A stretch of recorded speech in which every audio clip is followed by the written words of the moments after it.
Okay, so this episode was entirely different from the other episodes this season, and that's not really unusual for this show, but I saw it getting a lot of hate online because it was kind of a slow episode. I actually kind of liked the episode, but I know a lot of people didn't, so let me know your thoughts down below. What did you think about this episode? It looks like next week is going to be another one of those crazy exciting episodes, so hopefully it'll make up for those who were very bored in this episode.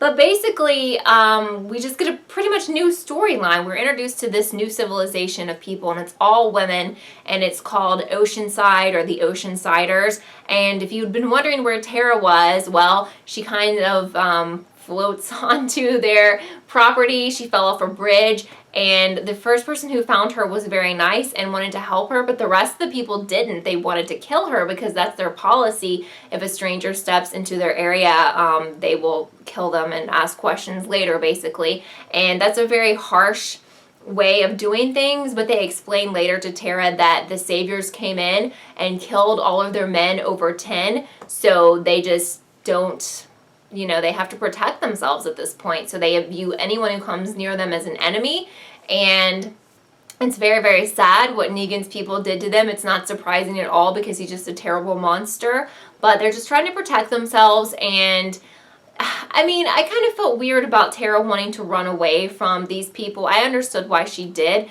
but they kind of agreed that they would maybe help her, and they could send someone back to her camp and check it out, because at first she wanted to join forces with them and they were very much against it, but she was able to kind of talk them into it.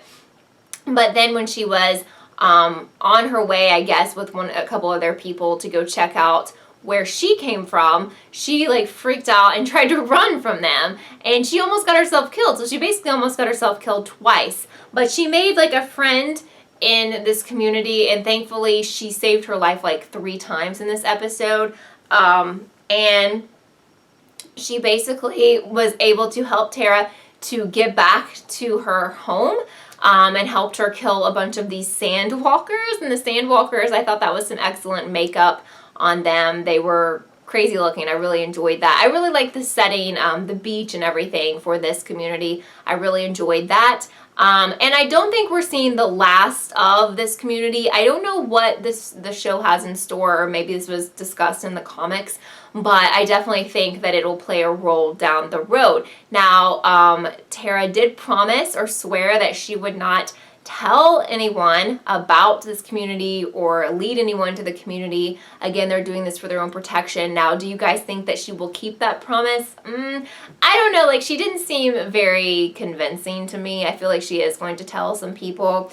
But the worst part was when she did make it back home, because she was faced with some terrible news about the people who had died, Glenn and Abraham, and then she realized that her girlfriend, who she'd been talking about what she wanted to get back to, also hadn't made it. So it was very, very sad and sombering. I am glad she made it back there safely. I'm still not sure what happened to the guy who she was initially with, who she got separated from.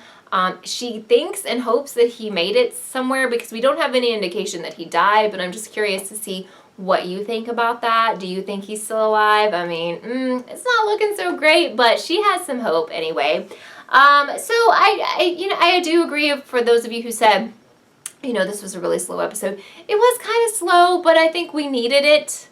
You know, I don't know, maybe it could have been told in connection with something else, but that's just not the way this show operates, and they like to devote entire episodes to a separate storyline, basically. Separate but connected, I would say. So I am excited to see what happens next week in a more upbeat, I don't think you could say upbeat with the show, faster paced episode, and just to see what they will do with Oceanside in the future, because I don't think they just brought it up and then we'll never, you know, see these people again. So I'm covering all of this season of The Walking Dead, so if you haven't subscribed to me and you're a Walking Dead fan, please do. I'm trying to reach 6,000. I'm getting very close, so I would love your support. If you could also thumbs up this video, that would help me so much as well. I'm covering other shows like WestWorld and Scream Queens, and we'll be covering more shows, newer shows, as the new year approaches. So check that down bar for the current schedule, and also follow me on social media so you can keep up to date with all the shows that I'm covering. So I hope you have a wonderful week, and I will see you real soon. Bye, guys. Thank you so much for watching this episode of Kelly TV. I would love for you to subscribe and be a part of the Kelly TV family. Also, don't forget to follow me on Twitter so you can keep up with all I'm doing.